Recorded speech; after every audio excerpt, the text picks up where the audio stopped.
Radio Muslim Yogyakarta.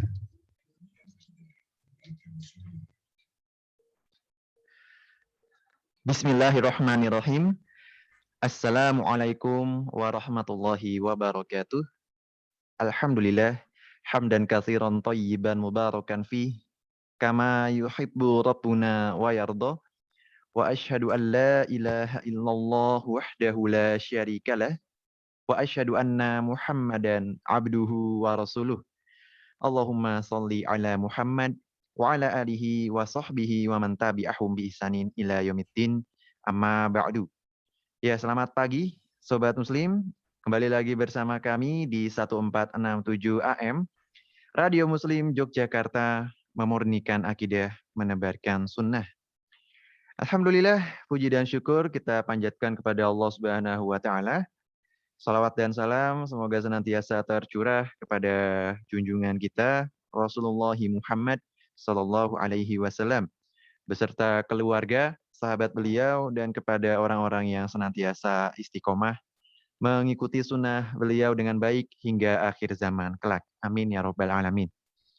Ya Sobat Muslim, kembali pada pagi hari ini di pukul 9 lebih 4 menit waktu Indonesia Barat, kita kembali bersua dalam program Khazanah Islam.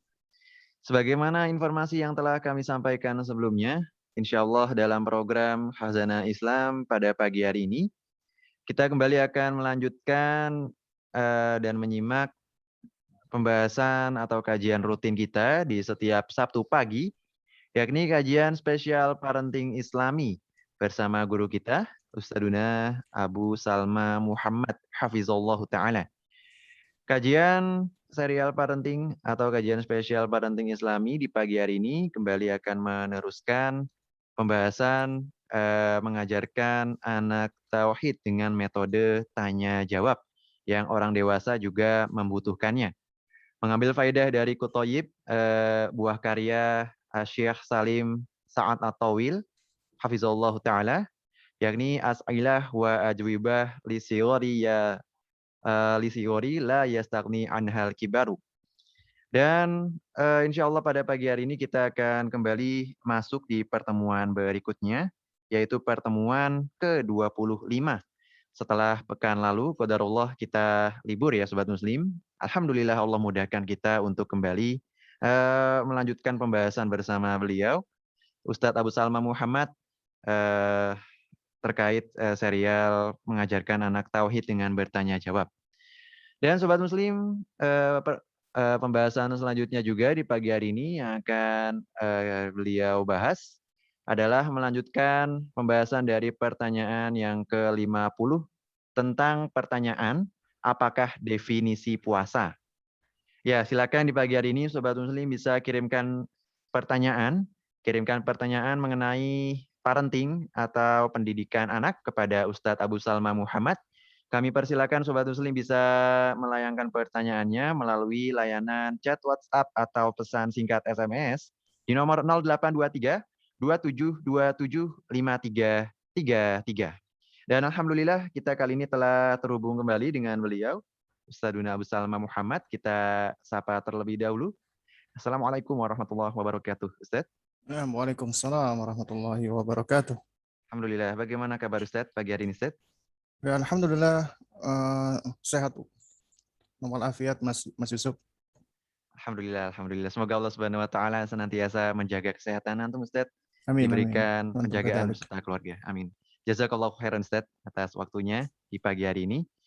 Dan baiklah, ikhwatul Islam, azakumullah wa iyyakum, Sobat Muslim, para pendengar Radio Muslim Yogyakarta, maupun pemirsa yang menyimak melalui berbagai media sosial Ustadz Abu Salma Muhammad. Insya Allah kita akan kembali melanjutkan kajian di pagi hari ini. Kajian rutin kita setiap Sabtu pagi, kajian spesial parenting Islami. Melanjutkan pembahasan dari buku As'ilah wa Ajwibah Lisighori la yastagni anhal kibaru, karya Syekh Salim Sa'ad At-Tawil, Hafizallahu Ta'ala. Yang di pagi hari ini akan masuk di pertanyaan yang ke-50, pembahasan dari pertanyaan yang ke-50. Buku ini atau e-book parenting ini juga dapat Sobat Muslim unduh secara gratis di laman website kami di www.radiomuslim.com. Dan tanpa berlama-lama lagi, kita persiapkan diri untuk menyimak kajian serial parenting Islami bersama Ustadz Abu Salma Muhammad berikut ini. Dari studio Radio Muslim Yogyakarta, kami mengucapkan selamat mendengarkan dan selamat belajar kepada Ustadzuna Abu Salma Muhammad. Falia tafadhol mashkur. Ya, syukran Mas Yusuf, jazakallah khair. Bismillah. Innal hamdalillah nahmaduhu wa nasta'inuhu wa nastaghfiruh wa natubu ilaih wa na'udzu billahi min syururi anfusina wa min sayyiati a'malina. May yahdihillahu fahuwal muhtad wa may yudlil falan tajida lahu waliyyan mursyida. Asyhadu an la ilaha illallah wahdahu la syarika lah wa asyhadu anna Muhammadan abduhu wa rasuluh la nabiyya ba'dahu amma ba'du. Fa inna asdaqal kalami kalamullah wa ahsanal huda huda Muhammadin sallallahu alaihi wasallam. Wa syarrul umuri muhdatsatuha wa kullu muhdatsatin bid'ah wa kullu bid'atin dhalalah wa kullu dhalalatin finnar amma ba'du. Ya.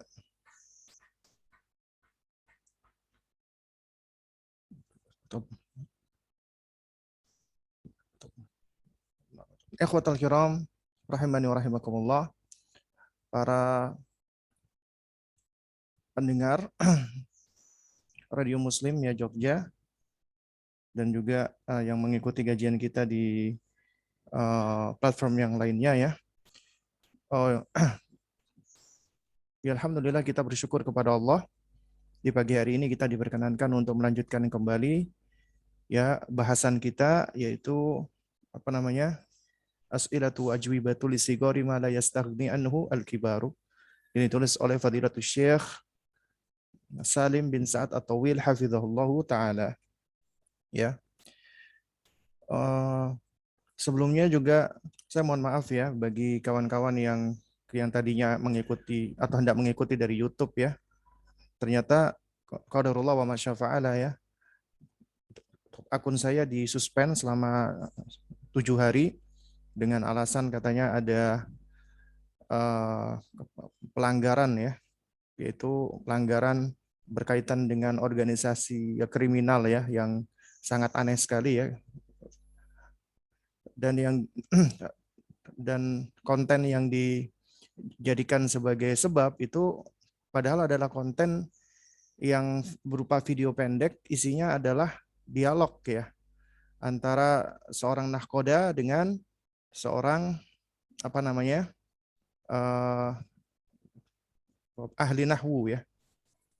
Nah, dan itu sebenarnya kontennya adalah berisi tentang faidah di dalam bahasa Arab, juga faidah di dalam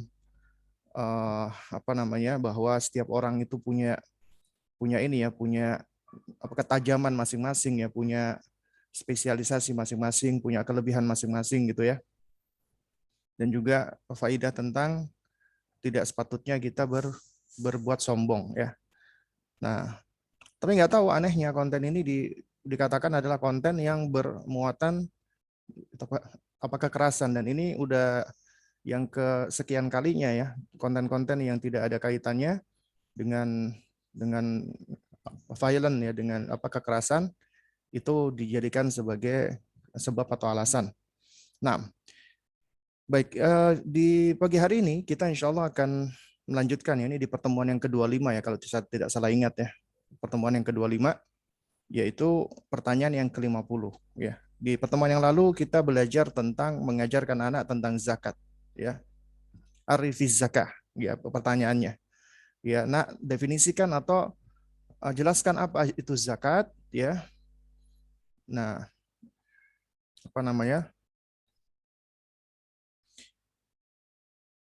di 2 pekan yang lalu juga sudah kita bahas ya, bahwasanya zakat itu adalah hakun wajibun fi malin khasin li ta'ifati makhsusa fi waqtin makhsus ya, yaitu hak yang wajib di dalam harta yang khusus bagi golongan yang khusus di waktu yang khusus ya. Itulah zakat. Nah, sekarang di pertanyaan yang ke-50 kita bicara tentang asyam atau puasa.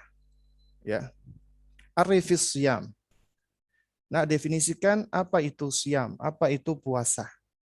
Maka jawablah nak, ya, yang dimaksud dengan as-siyamu huwa at-ta'abbudu lillahi ta'ala bil imsaki anil muftirati min tulu'il fajri ila ghurubi syamsi ma'an niyati. Ya. Ma'an niyati. Puasa itu adalah at-ta'abbudu, ya, lillahi. Puasa adalah, ya, proses atau ritual ibadah lillahi, yaitu yang dilakukan atau ditujukan kepada Allah, artinya dengan cara ikhlas lillahi ta'ala, ya, dengan cara bil imsaki, menahan diri, anil muftirat, dari hal-hal yang dapat membatalkan puasa, ya, dengan cara menahan diri dari perkara-perkara yang dapat membatalkan puasa, seperti makan, minum, ya, kemudian jima dan yang semisalnya, ya. Min tulu'il fajri, mulai dari terbitnya fajar, ila ghurubi syamsi, sampai tenggelamnya matahari atau masuknya waktu maghrib, ya. Ma'an niyati, ya, disertai dengan niat. Dan niat itu mahalluha fil qalbi. Niat itu tempatnya adalah di dalam hati, ya.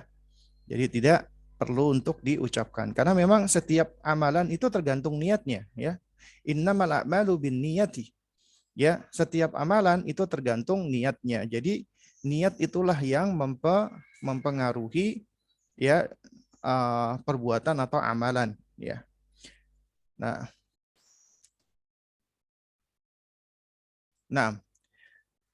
jamaah sekalian yang dimuliakan Allah Subhanahu wa taala, ya. Kita lanjut dulu, ya. Nanti baru kita bahas tentang faedah-faedah apa yang bisa kita petik, ya, dari bahasan ini.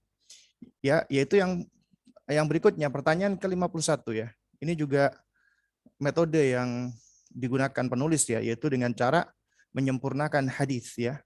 Dengan cara kita mengajarkan anak menghafalkan hadis dengan cara metode menyempurnakan hadis, ya. Akmilil hadis, ya.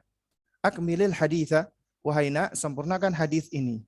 Qala Rasulullah sallallahu alaihi wa ala alihi wasallam, Rasulullah sallallahu alaihi wasallam bersabda, man shoma ramadhana, ya, man shoma Ramadan, artinya siapa yang berpuasa di bulan Ramadan, maka sempurnakan atau jawablah imanan wahtisaban ghufira lahu ma taqaddama min dzambihi.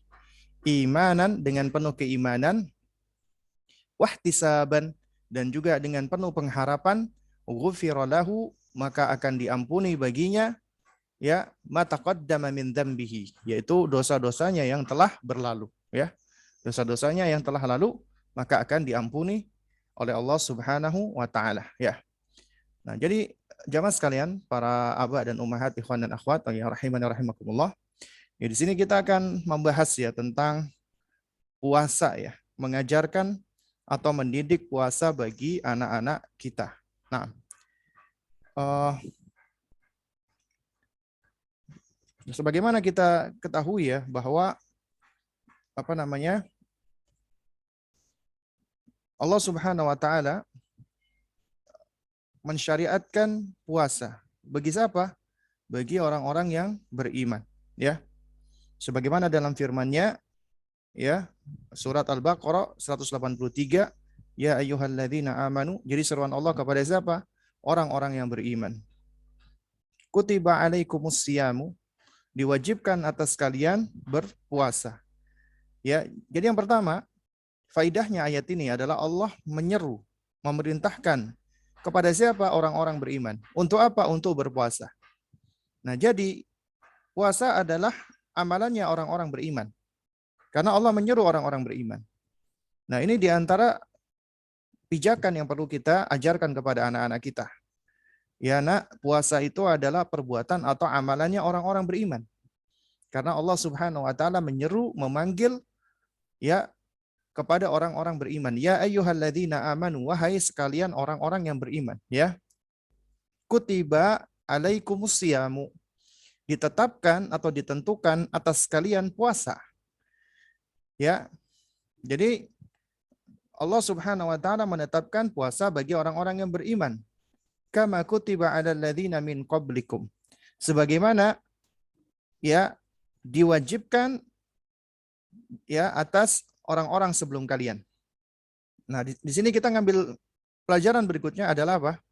Adalah puasa itu merupakan ibadah yang sudah dilakukan oleh umat-umat terdahulu sebelum ya umatnya Nabi kita yang kita cintai Muhammad bin Abdullah sallallahu alaihi wasallam. Jadi puasa adalah ibadah yang sudah diakui dan ada ya pada syariat nabi-nabi sebelum nabi kita Muhammad sallallahu alaihi wasallam. Itu sudah ada puasa. Ya, juga sudah ada salat, juga sudah ada zakat, ya.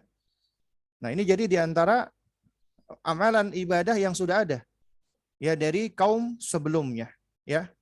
Kemudian kata Allah Subhanahu wa taala, la'allakum tattaqun, ya. Agar kalian bertakwa kepada Allah Subhanahu wa taala. Jadi tujuan berpuasa adalah supaya kita bisa menjadi insan yang bertakwa, menjadi pribadi yang bertakwa.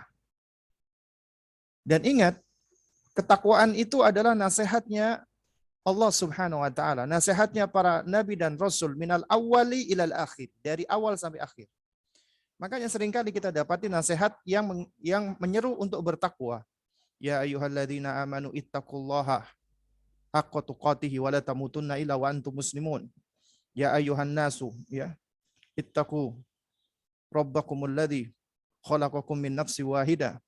Ya, dan seterusnya, ya. Ya ayyuhalladzina amanu ittaqullaha wa qulu qawlan sadida.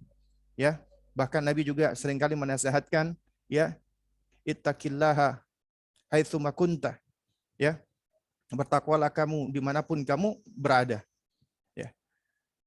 Jadi ini adalah nasihatnya para nabi dan rasul, bahkan nasihat Allah Subhanahu wa taala agar bertakwa kepada Allah Azza wa Jalla.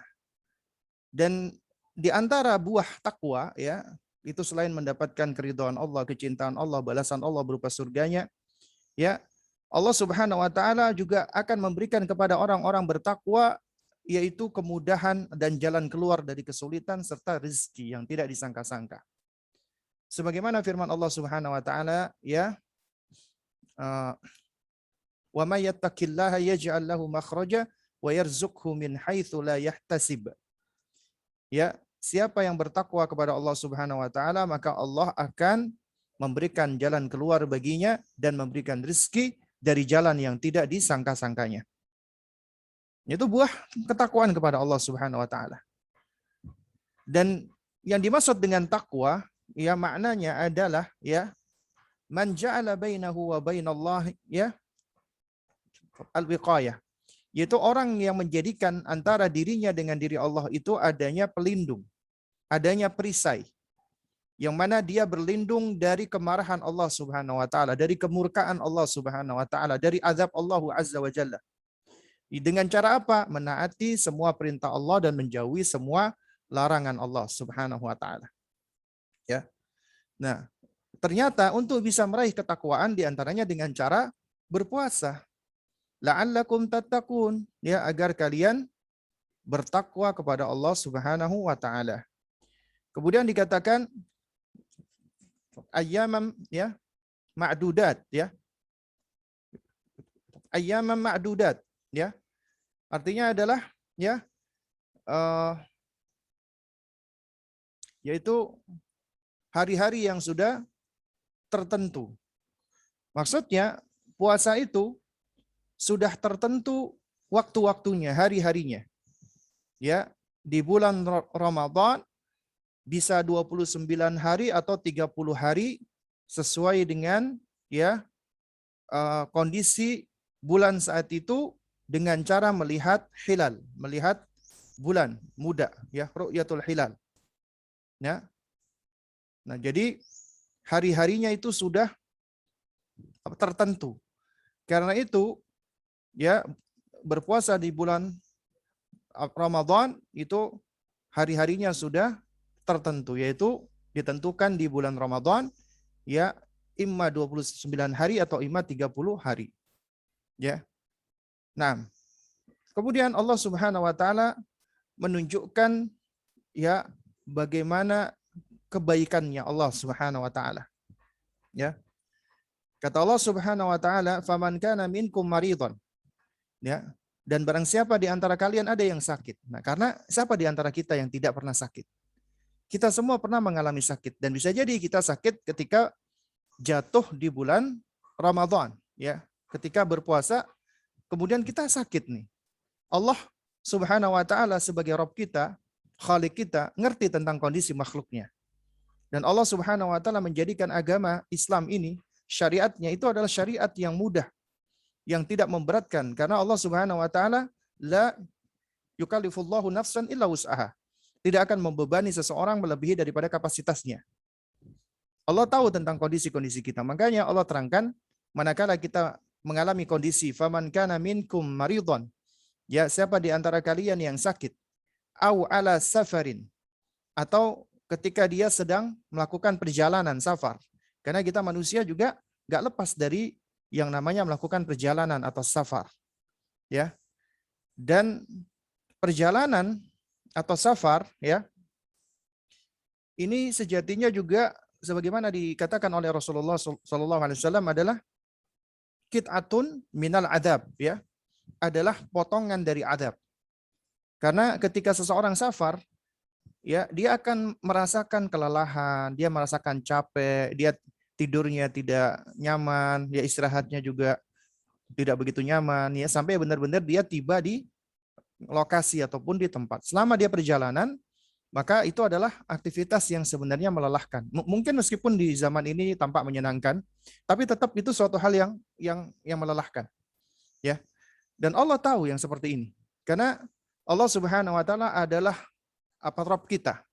Meskipun, ya, kondisi perjalanan di zaman Rasulullah dahulu begitu beratnya, sementara di zaman sekarang itu Allah berikan kita dengan berbagai macam kemudahan, dengan berbagai macam kendaraan-kendaraan modern yang tadinya perjalanan berhari-hari bisa kita tempuh dengan hanya beberapa jam saja, ya.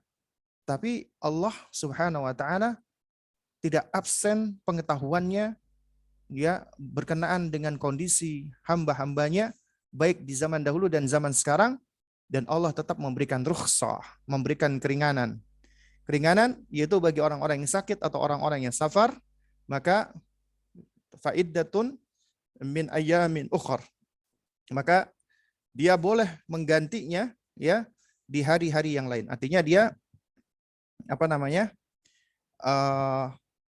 jadi dia boleh untuk mengganti atau berpuasa sebanyak hari-hari yang dia tinggalkan itu di hari-hari yang lain, ya. Nah, kemudian Allah juga terangkan, ya, wa 'alal ladzina yutiqunahu fidyatun ta'amun miskinin. Kemudian Allah juga menerangkan ini, ada golongan manusia yang lainnya. Kalau tadi orang sakit, ya besar kemungkinannya sembuh. Orang melakukan perjalanan, insya Allah dia akan sampai di tujuan dan dia bisa mukim.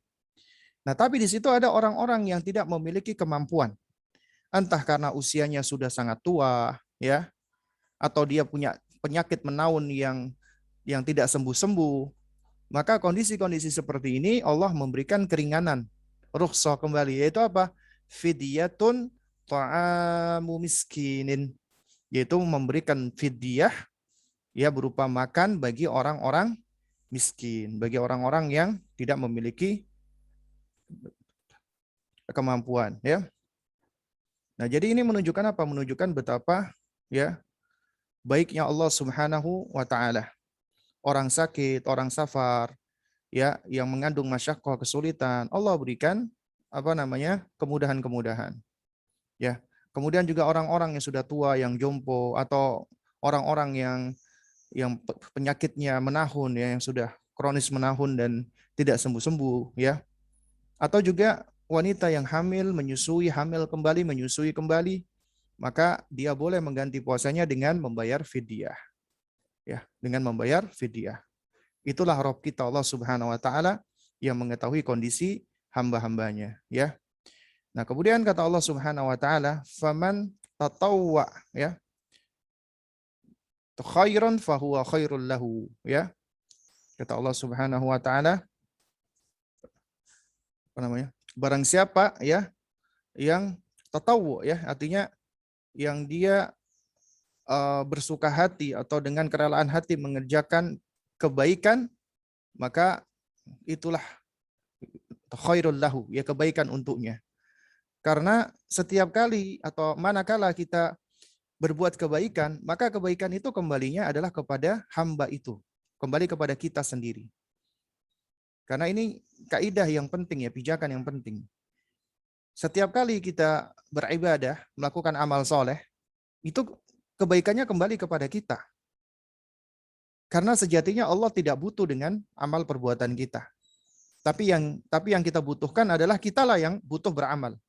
Kita butuh beramal ya untuk Allah, karena Allah. Dan itu kebaikannya akan kembali kepada kita karena Allah akan membalasnya dengan kebaikan yang berlimpah. Dan sementara kita miskin, kita fakir, kita lemah, kita dhaif, Allah Maha Kaya, Allah Maha Sempurna, dan Allah Subhanahu wa taala Maha Baik. Ya, maka segala perbuatan baik kita Allah tidak akan lupakan. Allah tidak akan lalai darinya. Ya. Nah, kemudian kata Allah Subhanahu wa taala wa antasumu khairul lakum. Dan apabila kalian berpuasa, maka itu adalah kebaikan untuk kalian, ya. Dan ketika Allah mengatakan kebaikan untuk kalian, maka itu adalah kebaikan di dunia dan kebaikan di akhirat, ya. Karena di dalam perintah Allah itu pasti mengandung kebaikan. Dan kebaikan-kebaikan yang Allah berikan itu pasti mengandung kebaikan imma fid dunya wa imma fil akhirah, ya. Entah itu di dunia atau entah itu di akhirat, ya. Ya, contoh misalnya ya. Ketika kita berpuasa nih ya. Dengan puasa kita tahu ya betapa sesuatu yang paling nikmat itu manakala kita mendapatkan lawan dari sesuatu tersebut, ya. Contoh misalnya, ya, kita akan merasakan nikmatnya istirahat setelah kita bersusah payah, bekerja dengan keras. Kita juga bisa merasakan nikmatnya sejuk, ya, manakala kita sebelumnya merasa kepanasan.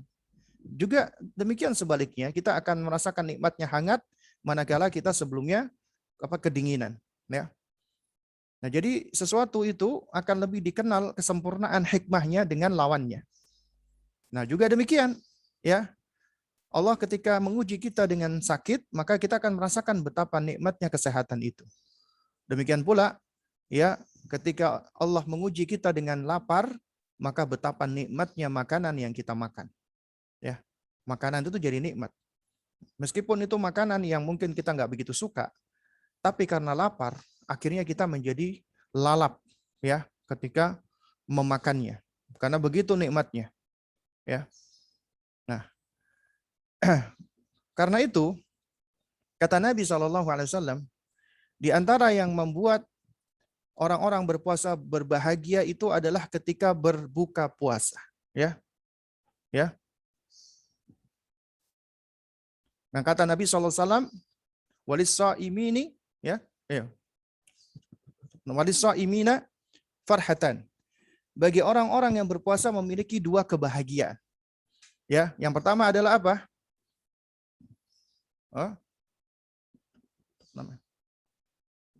Wa idza aftara fariha bi fitrihi.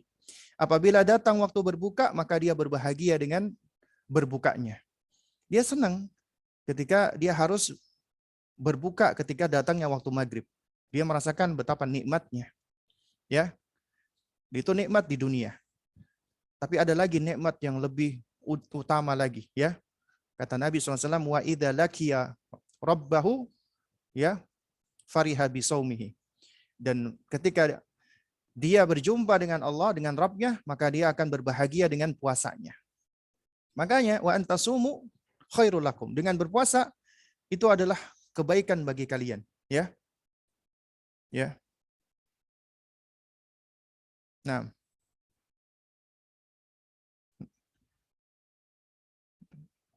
baik, jamaah sekalian dimulakan Allah Subhanahu wa taala, ya.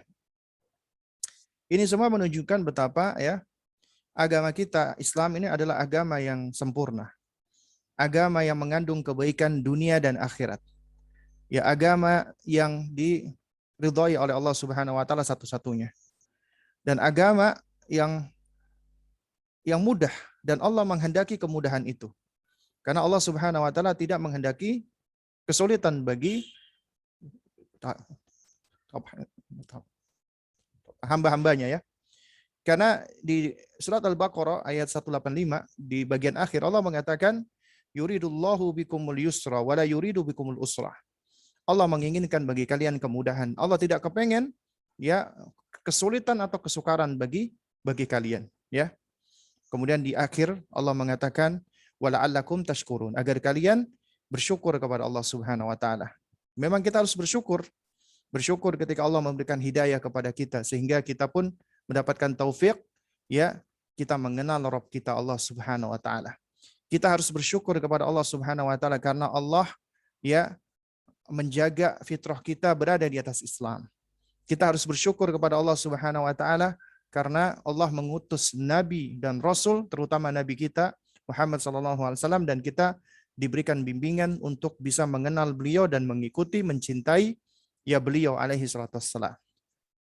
Itu adalah di antara hal-hal yang wajib kita mensyukurinya. Nah, lalu kemudian jamaah sekalian dimuliakan Allah Subhanahu wa taala ya. Berbicara tentang mengajarkan anak berpuasa ya. Maka tentunya tidak lepas dari konsep hikmah atau bijak ya. Di antara konsep bijak atau hikmah adalah kita melakukan pendekatan ya dari pendidikan itu sesuai dengan fase usianya. Nah, lantas bagaimana caranya kita mengajarkan anak-anak kita berpuasa? Ya sesuai dengan fase usia. Nah, jadi yang pertama kita lihat ini, fase sibyan, fase bayi ya, mulai dari baru lahir sampai usia 2 tahun. Bisa nggak anak ini diajarkan puasa? Ya secara langsung adalah belum bisa. Ya. Anak-anak ini memang belum bisa diperintah ataupun disuruh untuk berpuasa. Ya memang masih belum mampu ya. Dan Allah Subhanahu wa taala makanya menjadikan usia mereka adalah usia baro'ah. Usia belum diberikan taklif, apalagi yang masih bayi. Tapi mereka sudah bisa diperkenalkan dan dididik melalui peran kita sebagai orang tuanya. Di antaranya peran sang ibu, ya. Nah, bagaimana caranya?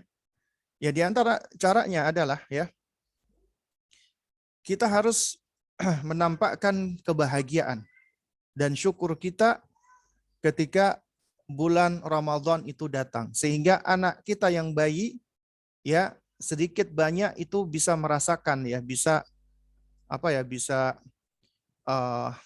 turut ya, sensing gitu, merasakan bahwa Ramadan itu adalah bulan yang istimewa. Di mana abinya, kakaknya atau orang-orang di sekitarnya itu mereka berpuasa. Memang anak ini masih belum tahu. Tapi mereka tetap Allah berikan kemampuan untuk bisa mengenali ya, untuk bisa memperhatikan sedikit demi sedikit ya. Ya. Dan juga dibolehkan ya, bahkan dianjurkan juga ini anak-anak masih bayi misalnya diajak atau dibangunkan untuk membersamai sahur ya. Agar anak ini juga turut ya bisa merasakan keberkahan sahur ya. Kemudian juga ketika berbuka puasa juga diajak berbuka puasa ya. Ya, dan kita tunjukkan ya ekspresi atau wajah yang berbahagia. Lalu kemudian juga kita memperbanyak ya tilawatul Quran atau menelaah Al-Quran terutama di bulan Ramadan ini. Misalnya sang ibu sembari dia nyusui, dia baca Quran, tilawatul Quran atau istima'ul Quran ya. Lalu kemudian juga banyak berzikir kepada Allah Subhanahu wa taala. Kemudian juga banyak membicarakan tentang keutamaan bulan Ramadan ini ya. Dan juga suatu hal yang bermanfaat ketika seorang ibu sembari dia menyusuin anaknya, ya dia menatap mata anaknya, kemudian dia membelai tubuh anak bayinya tadi. Lalu kemudian dia menyampaikan kepada anaknya, ya misalnya dengan ucapan, Alhamdulillah nak, ini adalah bulan Ramadan. Bulan Ramadan adalah bulan yang mulia. Ya, jadi kita sudah mentasmi' dia dan memperdengarkan dia ya tentang keutamaan di bulan Ramadan ini. Agar ya sesuatu yang seringkali terngiang-ngiang di dalam pendengaran anak ya itu jangan dianggap tidak bermanfaat. Itu bermanfaat ya. Itu bisa tersimpan di dalam memori sang anak. Karena Allah sudah memberikan ya kemampuan untuk mengingat meskipun itu pada bayi, apalagi ini suatu hal yang terus berulang-ulang. Ya. Nah, lalu kemudian ketika anak sudah usia gulam ya 2 tahun sampai 7 tahun ya. Nah, ini usia kanak-kanak. Nah, itu juga sama, masih belum diperintahkan. Jangankan puasa, sholat juga belum diperintahkan ya. Nah, tapi mereka sudah sepatutnya diperkenalkan lebih intens lagi dengan bulan apa Ramadan ini ya. Nah, di antaranya adalah apa? Di antaranya adalah ya kita memperkenalkan mereka lebih detail lagi tentang bulan Ramadan ya. Ini adalah bulan yang paling mulia dibandingkan bulan-bulan lainnya. Di bulan ini Al-Qur'anul Karim itu diturunkan kepada Nabi kita yang mulia Muhammad bin Abdullah sallallahu alaihi wasallam. Kita juga terangkan bahwasanya di bulan ini pintu-pintu surga, pintu-pintu langit dibuka oleh Allah Subhanahu wa taala. Ya, sehingga ya siapa yang berdoa di bulan ini maka akan lebih mustajabah. Kemudian juga pintu-pintu neraka ditutup oleh Allah Subhanahu wa taala. Syaitan-syaitan dibelenggu, ya. Nah, dan kita perlu pahami nih, anak-anak di usia seperti ini, usia gulam ya, itu memang mereka belum mampu berpikiran abstrak ya. Jadi masih serba konkret. Tapi ya mereka tuh memiliki kemampuan at-tafkir atau khayali ya. Itu punya pikiran yang imajinatif, yang fantasinya tinggi. Sehingga ini momen yang baik untuk mengajarkan perkara-perkara gaib ya untuk anak-anak kita. Di antaranya kita terangkan tentang Allah istiwa di atas arsy-Nya, Allah memiliki hamba-hambanya, yaitu tentara-tentara Allah yang Allah Subhanahu wa taala perintahkan untuk berbagai macam hal, di antaranya juga untuk mengurusi ya maslahat kita manusia ya. Lalu kemudian juga kita jelaskan Allah memiliki surga yang begitu indahnya, dan di bulan Ramadan ini pintu-pintu surga dibuka ya. Ini adalah di antara hal-hal yang bisa kita ajarkan ya. Lalu kemudian juga kita ajarkan Allah mencintai hamba-hambanya yang berpuasa ya. Dan kita terangkan puasa itu adalah perbuatan orang-orang bertakwa, orang-orang saleh. Dan puasa adalah satu-satunya ibadah yang Allah sendiri akan membalasnya ya. Yang Allah sendiri yang akan membalasnya ya. Sebagaimana sabda Nabi SAW ya, bahwasanya ya Nabi SAW menyampaikan firman Allah, ini adalah hadis ya qudsi ya. Jadi Nabi mengatakan ya, kullu amal ibni Adam yudha'af ya. Semua amalan Bani Adam itu akan dilipat gandakan ya. Yaitu akan digandakan pahalanya. Mulai dari 10 kali lipat sampai mi'ah dha'fin ya, sampai 700 ya. Ya, sampai 700 kali lipat. Nah, kemudian Allah mengatakan illa shaum, kecuali puasa. Ya. Fa innahu li, karena sesungguhnya puasa itu adalah untukku, eksklusif untuk Allah. Wa ana ajzi bihi, dan akulah yang akan memberikan balasan pahalanya. Allah yang akan membalas secara khusus, ya. Lalu kemudian juga kita ceritakan ya kepada anak-anak kita di usia ini, di surga itu ya memiliki beberapa pintu. Di antaranya di situ ada pintu yang Allah siapkan, Allah sediakan bagi ya as-shaimun, orang-orang yang berpuasa. Itu puasa, itu pintu yang bernama Ar-Rayyan, ya. Dan pintu ini lebarnya ya sepanjang 40 tahun perjalanan. Artinya kalau kita berjalan sampai dari satu sisi ke sisi yang lain itu 40 tahun. Dan pintu ini hanya bisa dimasuki oleh orang-orang yang berpuasa. Ya, orang-orang yang tidak berpuasa tidak bisa memasuki pintu ini. Ya. Nah. Lalu kemudian juga kita ajak anak-anak kita meskipun mereka belum berpuasa untuk bersahur, ya turut sahur, ya. Karena di dalam sahur itu mengandung keberkahan, waktu yang mustajabah untuk berdoa. Ya juga waktu yang baik ya untuk misalnya untuk berzikir, untuk tilawatul Quran, untuk murajaah dan yang semisalnya. Ya. Jadi kita ajak mereka untuk bersahur dan kita terangkan tentang keutamaan dan keistimewaan sahur, ya. Lalu kemudian juga kita jelaskan kalau di bulan Ramadan ini amal-amal itu dilipat gandakan oleh Allah. Maka kita hasung mereka untuk banyak beramal soleh, untuk banyak bersedekah, berzikir, tilawatul Quran, ya, mendengarkan Quran, berbakti kepada orang tua, ya, berkata baik dan seterusnya, ya. Lalu kemudian ketika kita sudah melihat, ya, misalnya biasanya di usia 3 tahun lebih atau 4 tahun, ya kita mulai, ya, ajak mereka berpuasa. Nah, tapi kita awali berpuasa dengan semampu mereka. Misalnya, ya, anak kita ajak tetap mereka sahur, makan, ya, kemudian sholat subuh, ya. Lalu kemudian misalnya mereka mau istirahat atau tidur, ya biarkan. Lalu kemudian, ya, ketika mereka jam 10 misalnya, mereka ngomong lapar Umi, aku lapar Mi, ya. Ya. Itu boleh, ya, kita berikan makan kepada mereka, ya. Ya, jadi kita berikan kepada anak kita makanan. Artinya kita ajarkan mereka berpuasa sesuai dengan kemampuannya dulu. Ya, misalnya di awalnya mereka itu berbuka jam 10, nanti berikutnya kita ajarkan mereka untuk belajar menahan diri misalnya sampai siang, sampai zuhur jam 12. Kemudian kita mundurkan lagi terus, ya. Sampai akhirnya mereka mampu berpuasa penuh sampai waktu maghrib, ya. Sampai waktu maghrib, ya.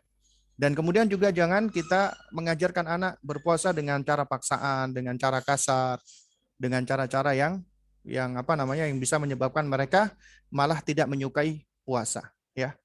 Jadi kita harus menunjukkan wajah yang gembira, yang senang gitu loh. Karena ini adalah di antara ibadah yang Allah akan membalas langsung secara eksklusif. Nah, kemudian juga ketika berbuka puasa, kita ajak mereka berbuka meskipun mereka sejatinya belum berpuasa, kita ajak mereka agar mereka turut merasakan kebahagiaan. Dan kita ajarkan adab ketika makan, adab ketika minum, ya. Kemudian juga ketika berkumpul dengan keluarga, itu adalah momen yang baik, ya. Sebagai momen untuk mendidik mereka. Kemudian juga ini momen mengajarkan mereka untuk berempati, memiliki sensitivitas sosial. Ya, di antaranya, ya, ketika anak berpuasa dia akan belajar merasakan rasa lapar. Nah, itu momen nih, ya. Momen agar kita bisa menstimulasi sensitivitas sosial anak, ya. Kita bisa katakan, nak, alhamdulillah Allah Subhanahu wa taala yang masih berikan kita banyak kenikmatan, ya. Kamu tahu nggak, ini ya, perasaan lapar seperti ini juga dialami oleh orang-orang miskin. Bahkan Nabi kita dahulu juga beliau seringkali merasakan lapar. Sahabat-sahabat Nabi juga sama. Itu kita ceritakan gitu loh, ya. Dan ini diharapkan akan membentuk selain sensitivitas sosial, ya, juga akan mengajarkan mereka, ya, bahwasanya dunia ini, ya, itu adalah suatu hal yang sebenarnya tidaklah begitu bernilai gitu loh. Karena yang paling bernilai itu adalah, ya, yang berada di sisi Allah Subhanahu wa taala berupa balasannya, surganya, ya. Nah, kemudian juga kita hasung untuk melakukan sholat berjamaah, ya, entah di rumah ataupun di masjid, ya. Untuk laki-laki hendaknya kita ajak ke masjid, ya, asalkan kita sudah ajarkan adab-adab ke masjid. Kemudian juga kita ajak sholat tarawih, ya, semampu mereka, ya. Kemudian juga meskipun berpuasa, anak-anak ini adalah usia bermain. Karena itu makanya tetap berikan mereka aktivitas-aktivitas yang menyenangkan, ya, tapi tidak melelahkan gitu loh untuk mereka. Misalnya, ya, kita ajak mereka bermain balok, Lego, atau bermain yang semisalnya, ya. Nah, tapi hindarkan main game, ya, dari gadget, ya. Itu untuk anak-anak usia gulam.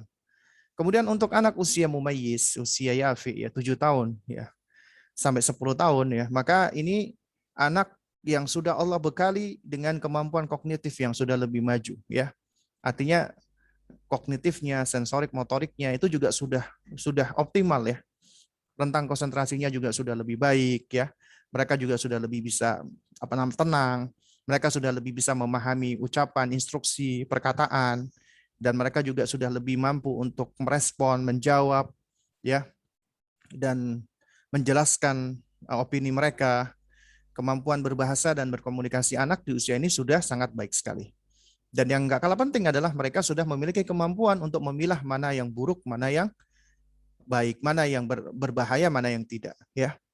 Nah, oleh karena itu, Nabi SAW ketika berbicara di usia 7 tahun, Nabi menekankan ya tentang perkara targhib, yaitu mendorong mereka, memotivasi mereka dalam rangka untuk menumbuhkan roja mereka. Karenanya di usia ini hendaknya kita lebih banyak memotivasi mereka untuk beramal baik, beramal soleh, ya, dan juga beribadah kepada Allah. Dan kita terangkan ganjaran-ganjaran apa yang Allah Subhanahu Wa Taala berikan, ya, bagi mereka. Nah, diantaranya kita lebih fokus lagi nih menerangkan tentang keutamaan dan kemuliaan, ya, keutamaan dan kemuliaan bulan Ramadan dibandingkan bulan-bulan yang lainnya. Ya, juga kita terangkan di bulan ini pintu-pintu langit dibuka, pintu-pintu surga dibuka, pintu-pintu neraka ditutup, syaitan-syaitan dibelenggu, ya. Itu kita jelaskan ya.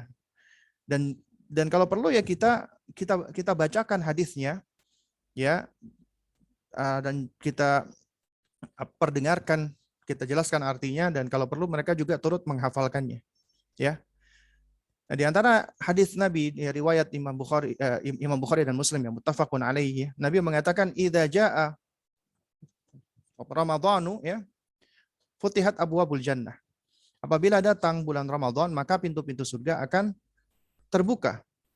Wa ghuliqat abwabun nar, dan pintu-pintu neraka akan tertutup, ya. Wa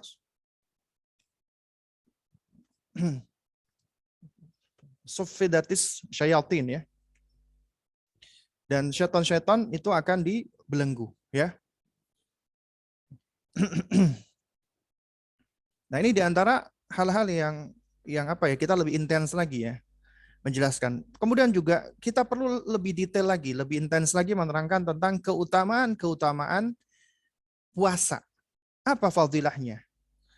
Ya, misalnya diantaranya adalah ya tentang hadis Nabi bahwa puasa itu memasukkan hamba ke dalam surga, sebagaimana hadis dari Abu Umamah radhiyallahu taala anhu, ya, yang beliau pernah bertanya kepada Nabi, ya Rasulullah, dullani ala amalin, tunjukkanlah aku kepada suatu amalan yang dengan amalan itu aku bisa masuk ke dalam surga.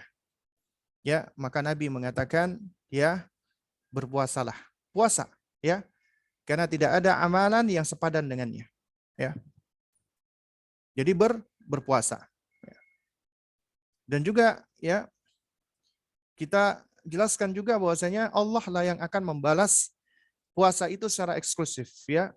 Sebagaimana sabda Nabi SAW yang mengatakan bahwasanya kullu amal ibni Adam lahu illa siyam fa innahu li wa ana azzi bihi. Ya, semua amal anak Adam itu adalah untuknya kecuali puasa, karena puasa itu adalah untukku, ya, maka aku akan membalasnya secara khusus. Bahkan juga puasa termasuk tilawatul Quran bisa memberikan syafaat, bisa menjadi syafaat bagi orang yang melakukannya di hari kiamat, ya. Sebagaimana sabda Nabi SAW, as-siyam wal Qur'anu yashfa'ani lil 'abdi yaumil qiyamah.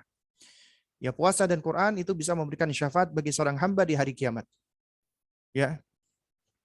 Yaqulus siyam, puasa berkata. Nah, oleh karena itu jangan heran ya kalau kita dapati ada sejumlah riwayat atau hadis yang menunjukkan amalan kita, bahkan anggota tubuh kita bisa berbicara. Ya, karena apa yang Allah kehendaki, maka pasti itu terjadi dan tidak ada suatu hal yang mustahil bagi Allah. Ya. Termasuk ketika Allah mewujudkan amalan kita. Sehingga amal kita itu bisa berbicara misalnya, ya. Seperti orang-orang yang Allah Subhanahu wa taala ya uji di dalam kuburnya, ya. Dan bagi mereka-mereka orang-orang yang saleh, orang-orang yang selamat dari ujian kubur, mereka mendapatkan nikmat kubur, maka mereka ditemani dengan sosok, ya, yang begitu indahnya, yang begitu tampannya, ya, yang begitu harumnya. Itu amal solehnya itu diwujudkan oleh Allah, ya. Seperti sahabat baginya. Demikian juga orang-orang yang gemar bermaksiat atau yang kafir, maka amalnya itu diwujudkan dengan wujud seperti, ya, orang yang baunya busuk, yang buruk rupa dan seterusnya. Ya. Nah, juga demikian di sini Allah Subhanahu wa taala jadikan puasa itu bisa berbicara. yaqulus siyamu, ya puasa berkata, ngomong puasa ini, ya, ay rabbi mana'tuhu, ya, at-ta'am, ya, wasyahawat bin nahari. Wahai Rabbku, aku mencegahnya dari makan dan dari syahwat di siang hari. Fasyafi'ni fihi, ya, maka berikanlah dia syafaat, ya, karenaku, ya. Jadi bisa menjadi penyebab syafaat. Ya, kemudian juga kita terangkan kembali ya tentang Allah sediakan babur royan, pintu ar-royan, ya. Ya, intinya kita terangkan tentang keutamaan puasa. Kemudian juga kita jelaskan tentang keutamaan bersahur. Ya. Sahur juga kita jelaskan ya. Tadi di awal kita terangkan tentang keutamaan Ramadan secara umum, ya, apa kelebihan bulan Ramadan, kemudian apa keutamaan puasa, kemudian kita jelaskan juga keutamaan sahur, ya. Karena Nabi SAW sendiri yang memerintahkan tasahharu fa inna fis sahuri barakah, ya. Bersahurlah karena di waktu sahur itu ada keberkahan, ya. Nah, kemudian juga Allah dan malaikat itu bersolawat kepada orang-orang yang sahur, sebagaimana ya di dalam hadis ya yang berada di dalam Sahih At-Targhib wa Tarhib. Innallaha wa malaikatahu yusholluna 'alal mutasahhirin. Ya, sesungguhnya Allah Subhanahu wa taala dan malaikat bersolawat kepada orang-orang yang bersahur. Salawatnya Allah adalah ats-tsana, pujian Allah di sisi malaikat. Sebagaimana diterangkan oleh para ulama.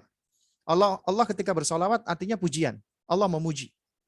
Adapun selain Allah seperti malaikat, maka salawatnya adalah doa, ya, mendoakan maghfirah dan barakah, ya. Jadi ini menunjukkan keutamaan orang-orang yang bersahur.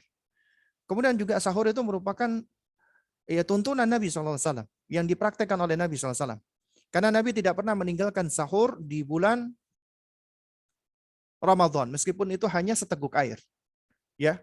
Kemudian juga dari sisi kesehatan juga sahur itu juga bisa ya sebagai sebagai sebab kita memperoleh kekuatan, ya. Ya, kemudian juga di waktu sahur adalah waktu yang mustajabah. Ya, karena Allah Subhanahu wa taala turun ke langit dunia ketika itu. Maka hendaknya kita berdoa kepada Allah Subhanahu wa taala. Ya. Nah, lalu kemudian juga kita boleh menerapkan reward and punishment, ya, bagi anak-anak kita. Nah, tapi kita hendaknya lebih mengedepankan reward dulu, punishment nanti belakangan, ya. Ya, itu yang hendaknya kita fokuskan, ya. Kemudian juga kita jelaskan tentang keutamaan berbuka puasa, ya. Lalu kemudian juga kita ajarkan adab-adabnya ketika berbuka puasa. Kemudian kita motivasi mereka untuk mempelajari Al-Quran, untuk murajaah, ya, menghatamkan Al-Quran, menghafalnya, ya.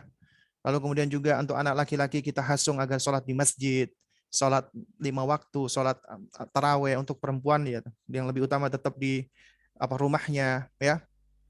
Lalu kemudian juga kita hasung mereka untuk banyak bersedekah, ya, atau yang semisalnya. Nah, ini diantara usia yafi.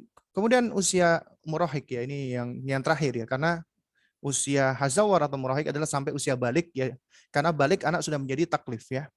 Nah, ini fase penting, ini fase prabalik, ya, fase di mana mereka harus sudah lebih ready lagi untuk menerima beban syariat, ya, karena ini menjelang balik, ya. Maka di fase ini anak itu sudah lebih optimal lagi kemampuannya. Dan di sini kita fokus membangun khauf dan khasyah. Karenanya anak di usia ini kita sudah boleh ini lebih menekankan ya, ancaman-ancaman, hukuman-hukuman Allah, nakut-nakuti mereka gitu loh, ya. Agar mereka ketika hendak membangkang, menentang, itu mereka merasa takut di situ, ya. Dan ini yang ditunjukkan oleh Nabi SAW, ya, ketika Nabi menyebutkan anak usia 10 tahun, wadribuhum 'alaiha wa hum abna'u ashrin, pukul mereka di usia 10 tahun kalau mereka nggak mau sholat. Tapi tentunya pukulan adalah solusi terakhir. Apabila nasihat, bimbingan, peringatan, ancaman tidak lagi bermanfaat, ya. Maka demikian pula anak-anak, ya boleh kita berikan hukuman-hukuman sesuai dengan jenis perbuatan mereka. Ya. Lalu kemudian kita juga lebih fokus juga ini menerangkan tentang ancaman-ancaman Allah Subhanahu wa taala, ya. Bagi orang-orang yang mereka misalnya menentang Allah, ya, atau mereka tidak mau menaati Allah, mereka tidak mau berpuasa misalnya, ya. Ya, ini momen yang tepat kita misalnya kita jelaskan tentang firman Allah, ya. Wa may ya'sillaha wa rasulahu fa inna lahu nar jahannam khalidina fiha abada. Siapa yang durhaka kepada Allah dan Rasulnya, maka baginya jahanam dan mereka kekal di dalamnya, ya. Nah, jadi ini adalah usia yang penting ya jamaah sekalian dimuliakan Allah Subhanahu wa taala, ya. Nah, juga sama kita juga jelaskan ya tentang tentang ancaman-ancaman yang ada di dalam hadis-hadis Nabi SAW, di antaranya hadis Abu Umamah Al-Bahili, ya, di mana Nabi menceritakan bahwa pernah suatu ketika Rasulullah sedang tidur, tiba-tiba datang dua laki-laki yang mendatangi Nabi. Kemudian keduanya memegang ya lengannya Nabi dan menarik Nabi ke sebuah bukit atau gunung yang terjal. Lalu kemudian kedua orang tersebut memerintahkan kepada Nabi untuk naik. Lalu Nabi mengatakan ya bahwa beliau tidak mampu karena begitu terjalnya. Ya, lalu kemudian dikatakan oleh dua orang tadi kami akan memudahkan untukmu. Maka Nabi pun bisa naik. Nah, ketika Nabi berada di tengah gunung tersebut, tiba-tiba Nabi mendengarkan suara-suara yang keras ya. Suara-suara yang melengking. Kemudian Nabi bertanya, suara apa itu? Maka dijawab oleh dua laki-laki tadi, itu adalah teriakan para penduduk neraka. Kemudian Nabi pun dibawa ya untuk melihat, dan Nabi melihat ternyata di situ ada sekelompok orang yang diperlihatkan ya, yang sedang digantung terbalik ya. Ya, sedang digantung terbalik ya. Sehingga tampak urat-urat kaki mereka, kemudian ujung-ujung mulut mereka itu robek dan mengalirkan darah yang begitu mengucur. Itu adalah pemandangan yang mengerikan. Kemudian Nabi bertanya, ya, siapa mereka ini? Lalu dijawab oleh dua laki-laki tadi yang dimaksud ini adalah malaikat tentunya. Ya, mereka adalah orang-orang yang tidak berpuasa atau berbuka puasa sebelum waktunya. Ya. Dan ini adalah termasuk al-kabair, termasuk dosa besar, yaitu sudah waktunya berpuasa, mampu berpuasa tapi tidak berpuasa. Ya, tapi tidak berpuasa. Ya. Nah, oleh karena itu juga ya Rasulullah pernah bersabda, man aftara yauman min Ramadhana muta'ammidan lam yaqdihi abadan tulud dahri. Siapa yang berbuka sehari saja dari bulan Ramadan dengan sengaja tanpa ada uzur, maka meskipun dia berpuasa setahun tidak akan bisa menggantikannya. Tidak akan bisa menggantikan, ya. Nah, jadi jamaah sekalian dimuliakan Allah Subhanahu wa taala, ini adalah di antara cara kita mengajarkan anak-anak kita berpuasa, ya, itu dengan melihat dari fase usianya, ya. Nah, juga meskipun di usia hazawar ini kita sudah mulai menerangkan tentang ancaman-ancaman ya, tapi tetap kita harus memberikan juga yang namanya at-targhib, karena secara kaidah at-targhib muqaddam. Memberikan motivasi itu lebih dikedepankan daripada kita yang memberikan ancaman. Nah, di antaranya juga kita jelaskan tentang hadis ini, man shoma Ramadhana, siapa yang berpuasa di bulan Ramadan imanan wahtisaban, dengan penuh keimanan dan mengharapkan pahala dari Allah, ya, balasan dari Allah, ghufira lahu ma taqaddama min dzambihi, maka akan diampuni dosa-dosanya yang telah lalu, ya. Nah, baik, jemaah sekalian dimuliakan Allah, ya, mungkin ini yang bisa disampaikan di kesempatan ini, ya, mungkin masih ada sedikit waktu untuk bisa bertanya. Silakan ya, jika ada pertanyaan. Nah, jazakallahu khairan Ustaz atas pemaparan materi kajiannya, dan mungkin kita angkat satu pertanyaan pada pagi hari ini Ustaz. Assalamualaikum warahmatullahi wabarakatuh Ustaz. Waalaikumsalam warahmatullahi wabarakatuh. Jazakallahu khairan Ustaz atas ilmunya. Semoga Allah lindungi dan ridhoi Ustaz dan keluarga juga panitia. Amin. Amin, amin. Ustadz izin bertanya, di masjid dekat rumah kami sebelum azan itu diperdengarkan terlebih dahulu sholawat dan bacaan-bacaan lain.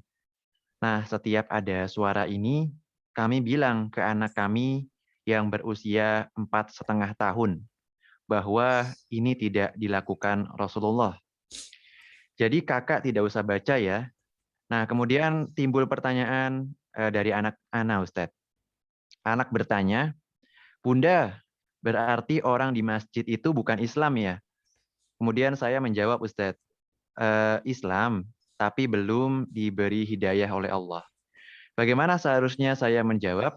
Karena setiap kali ada pengumuman ini atau ada kumandang ini, anak kami selalu mempraktekkan bahkan sampai hafal, Ustadz. Nah, Mohon penjelasan. ya, taib. Barakallahu fik ya. Jadi suatu hal yang tidak bisa kita pungkiri ya, bahwa jangankan anak-anak kita saja yang setiap hari misalnya selalu mendengar ya, meskipun tidak secara sengaja, sadar nggak sadar ya. Misalnya di dekat rumah kita itu ada rumah makan misalnya yang setiap hari selalu nyetel lagu atau musik misalnya. Akhirnya masuk ke dalam rumah kita meskipun kita nggak kepengen mendengarkannya, atau kita memang sengaja tidak mendengarkan, tapi itu ternyata selalu terngiang-ngiang atau selalu berulang-ulang di dalam pendengaran kita, itu ternyata bisa menyebabkan kita hafal ternyata. Hafal liriknya, hafal iramanya, ya. Karena apa? Karena ya itu adalah potensi yang sudah Allah berikan kepada kita. Kita memiliki kemampuan untuk mengingat dan menghafal sesuatu. Ya, apalagi sesuatu yang berulang-ulang. Makanya tikror itu adalah kunci ya untuk melakukan hafalan dan menjaga hafalan dengan cara repetisi atau mengulang-ulang. Nah, juga demikian ya, di masjid misalnya selalu dilakukan pujian-pujian ya, bahkan nyanyian-nyanyian sebenarnya ya, nyanyian tentang apa Aisyah lah dan yang semisalnya ya, yang mana menurut mereka itu suatu hal yang baik ya, padahal ini suatu hal yang tidak pernah dituntunkan oleh Rasulullah SAW, tidak pernah dipraktekkan oleh para sahabat Nabi dan seterusnya. Ya, jadi kita nggak bisa pungkiri mereka melakukan itu karena kejahilan atau ketidaktahuan, ya, dan menganggap itu suatu hal yang baik. Karena ini suatu hal yang terus berulang-ulang, jangankan anak-anak, kita pun juga akhirnya sedikit-sedikit juga hafal gitu loh, dengan iramanya, dengan liriknya, ya. Karena ini suatu hal yang sering kita dengarkan bolak-balik, ya. Nah, itu yang poin pertama. Poin yang kedua, ya ini ada faedah yang menarik ya dari Syekhul Islam Ibnu Taimiyah rahimahullahu taala. Ya, yaitu berkaitan tentang perbedaan antara simak dengan istima, ya. Simak dengan istima, ya. Kalau kita perhatikan ya, ya. Allah Subhanahu wa taala ya, ketika berbicara tentang perintah untuk mendengarkan Al-Qur'an ya. Ya. Misalnya surat Al-A'raf ya, ayat ke-204. Wa idza quri'al Qur'anu fastami'u lahu wa ansitu la'allakum turhamun. Ya. Wa idza quri'al Qur'an, apabila dibacakan Al-Qur'an, fastami'u lahu, maka dengarkanlah dengan seksama Al-Qur'an tersebut. Di sini Allah menggunakan kata istima, istami'u, fastami'u lahu, wa ansitu, dan diamlah, la'allakum turhamun, agar kalian ya mendapatkan rahmat dari Allah. Nah, ini juga mengandung mafhum mukhalafah. Apabila Al-Quran dibacakan, kita nggak diem dan kita nggak menyimak, maka kita nggak mendapatkan rahmat dari Allah. Ya, kita akan jauh dari rahmat. Ya. Nah, sebaliknya, sebagaimana ya mafhum muwafaqah, apabila Al-Quran dibacakan, kita menyimak dan kita mendengarkan, maka kita akan mendapatkan rahmat. Nah, dari sini ya Syekhul Islam Ibnu Taimiyah rahimahullah menerangkan tentang bedanya istima dengan simak. Istima itu adalah mendengarkan dengan kesengajaan dan konsentrasi. Ya, artinya benar-benar menyimak. Menyimak dalam rangka untuk memahami sesuatu ya. Sementara simak itu cuma sekedar dengar saja. Cuma sekedar dengar ya. ada suara yang masuk tapi cuman sekedar lewat saja, itu simak. Nah, orang yang simak Al-Qur'an ya, cuman simak sekedar dengar lalu kemudian dia sambil ngobrol atau sambil melakukan yang lainnya, maka tentunya ini berbeda dengan istima'. Istima' mendapatkan pahala, simak tidak, bahkan bisa jadi mendapatkan dosa ini. Karena apa? Karena mengabaikan Al-Qur'an. Demikian pula misalnya musik nih, musik atau hal-hal yang haram ya. Misalnya ada orang ghibah di dekat kita ya. Ya, kita berada di tempat orang itu melakukan ghibah atau melakukan ucapan-ucapan yang jelek ya. Yang kita nggak kepingin mendengarkan, tapi ternyata perkataan tersebut mau nggak mau kita dengarkan ya. Nah, tapi kita nggak ambil pusing dengan perkataan tersebut. Artinya kita nggak apa namanya tidak tidak fokus untuk mendengarkannya gitu loh. Maka itu namanya simak ya. Maka yang demikian kita tidak berdosa. Jadi misalnya kita berada di pasar, berada di angkot, berada di busway, berada di kendaraan atau tempat-tempat umum, di situ ternyata di setel musik ya.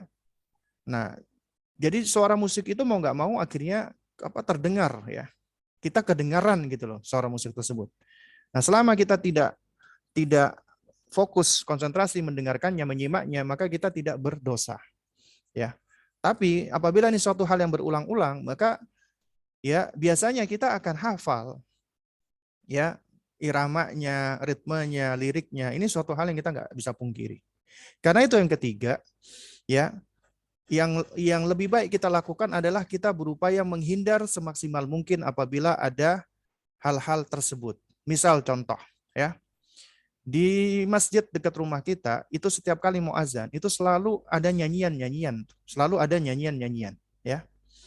Nah, ini sedikit banyak akan bisa mempengaruhi anak kita gitu loh. Karena sadar nggak sadar itu akan membuat dia hafal loh dengan liriknya, apalagi anak-anak itu luar biasa kemampuannya menghafal. Nah, karena itu yang bisa kita lakukan adalah ya tentunya kalau kita pindah rumah kan suatu hal yang terlalu sulit ya buat kita ya, atau bahkan itu juga berlebihan ya. Yang bisa kita lakukan adalah biasanya ya setahu saya bacaan-bacaan seperti ini itu tidak dilakukan di setiap waktu. Biasanya seperti itu ya. Biasanya itu hanya di waktu sore menjelang maghrib biasanya. Atau ya intinya setahu saya tidak di 5 waktu. Nah, dan pun kalau seandainya di 5 waktu ya sudah berarti kita berupaya setiap kali akan azan maka kita melakukan aktivitas bersama dengan anak kita agar mereka teralihkan dari mendengarkan hal tersebut. Ya entah misalnya kita ayo nak kita itu dulu yuk, kita murojaah dulu yuk, atau kita dengarkan Al-Qur'an yuk, atau kita lihat ini yuk gitu ya. Misalnya kita lihatkan dia video YouTube ya. Ya, dan juga ketika kita memperlihatkan ya video-video, maka kita harus pilihkan dan juga nggak boleh terlalu lama. Jadi maksimal 1 jam sehari itu bisa kita bagi-bagi waktunya. Dan itu boleh misalnya ketika pas lagi ada nyanyian-nyanyian itu kita ajak mereka bermain, kita pasangkan headset ya. Dan itu juga nggak apa-apa kalau menjadi suatu hal yang sifatnya rutinitas yang menjadi habit ya, karena ya habit dan rutinitas seperti ini apalagi jika dibersamai orang tua itu insya Allah akan baik ya, akan menorehkan memori yang baik untuk anak kita, dan at least kita juga sudah mengalihkan mereka dari hal-hal yang kurang baik tersebut. Lalu kemudian kalau anak kita bertanya, Umi itu apa sih Mi? Ya maka kita jelaskan tegas, kita terangkan sebagaimana keadaannya ya. Itu nak adalah nyanyian, itu bukan sholawat ya. Kalaupun seandainya dibacakan sholawat tapi yang tidak dituntunkan Nabi, maka kita katakan ya, nah itu mereka sedang membaca sholawat tapi sholawat yang tidak pernah dituntunkan oleh Rasulullah, tidak pernah diajarkan Nabi. Maka kita ajarkan dari awal bagaimana sholawatnya Rasulullah, terutama sholawat Ibrahimiyah ya.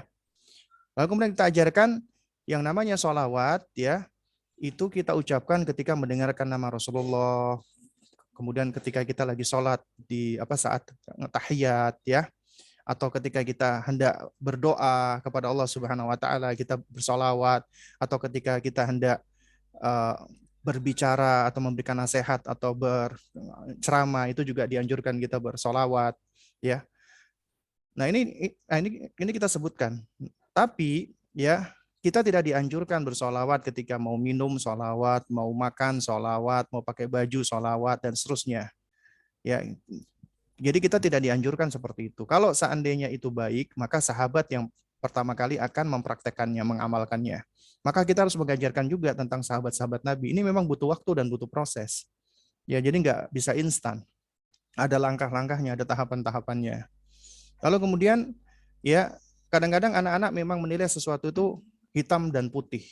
Jadi ketika kita terangkan misalnya itu keliru, berarti apakah mereka bukan muslim? Nah, ini berarti peran kita sebagai orang tua untuk terus ya membimbing. Mereka muslim, nah, mereka adalah saudara-saudara kita kaum muslimin, tapi mereka belum tahu, ya.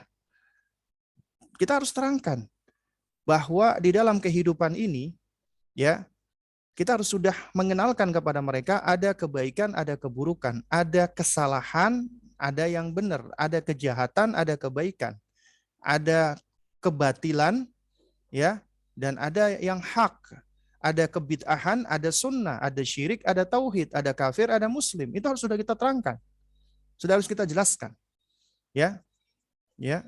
Karena di bahasan kita yang sebelumnya, ya, juga kita sudah membahas bahwasanya Islam adalah al-istislamu lillahi bitauhid wal inqiyadu lahu bita'ah wal bara'atu minasyirki wa ahlihi.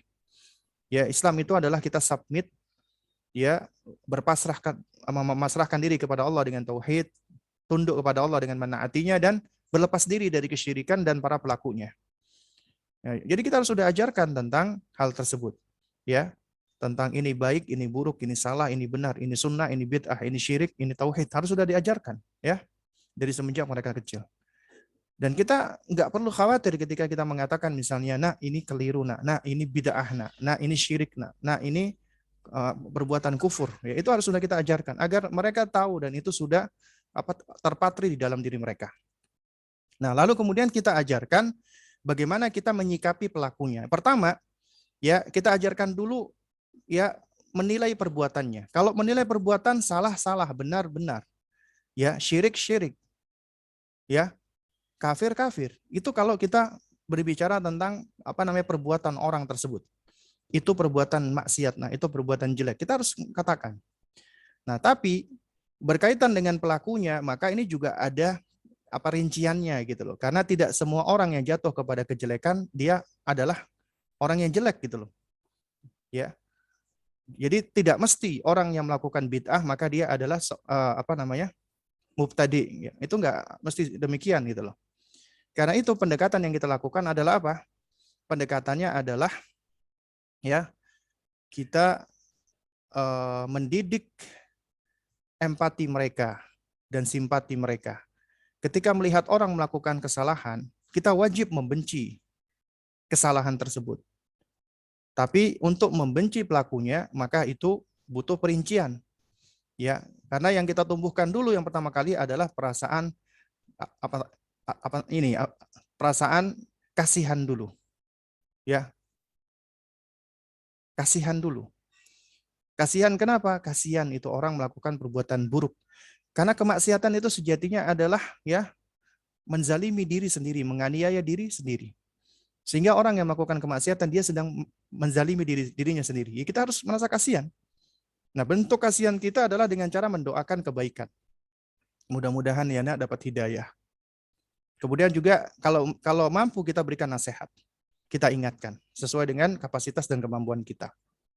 Itu yang seharusnya kita ajarkan dari semenjak kecil. Ya. Nah, jadi bukan artinya kita bermudah-mudahan di dalam menvonis orang. Oh, itu lihat tuh pelaku maksiat. Oh, lihat tuh orang fasik. Jadi tidak demikian. Kita ajarkan itu perbuatan yang jelek, perbuatan kefasikan, perbuatan yang dimurkai Allah. Allah nggak suka dengan perbuatan. Allah nggak suka dengan perkataan itu. Adapun pelakunya, maka secara asal, ya, kita harus merasa kasihan dulu gitu loh. Ajarkan kasihan dulu, ya. Kasihan karena apa? Karena ini orang mungkin dia belum tahu sehingga perlu diberitahu. Mungkin dia lupa sehingga perlu diingatkan. Mungkin dia lalai, ya, atau yang semisalnya. Itu dulu yang harus kita tumbuhkan. Karenanya metode Luqman alaihissalam, ya setelah menasihati anaknya tentang tauhid, muraqabatullah dan salat adalah amar ma'ruf nahi mungkar. Ajarkan mereka berani beramar ma'ruf nahi mungkar. Itu akan membangun imunitas ya yang kuat buat anak kita. Ya. Nah, ini adalah di antara cara-caranya. Nah, wallahu a'lam bishawab. Ya, nah Ustaz, jazakallahu khairan atas jawaban nasihat-nasihatnya Ustaz. Demikian Ustaz, itu adalah satu-satunya pertanyaan yang dapat kita bacakan Ustaz di kesempatan pagi hari ini. Nah, baik. Sekali lagi kami ucapkan syukron Ustaz, jazakallahu khairan wa barakallahu fikum. Semoga Ustaz senantiasa dalam lindungan Allah dan semoga di kesempatan yang akan datang dapat kembali membersamai kita semua. Amin. Baik Sobat Muslim, para pendengar Radio Muslim Yogyakarta, rahimani wa rahimakumullah. Ya Alhamdulillah, usai sudah selama kurang lebihnya 1 jam ini, kita telah sama-sama menyimak dan mendengarkan kembali kelanjutan kajian rutin yang dibersamai oleh guru kita kembali, Ustadzuna Abu Salma Muhammad.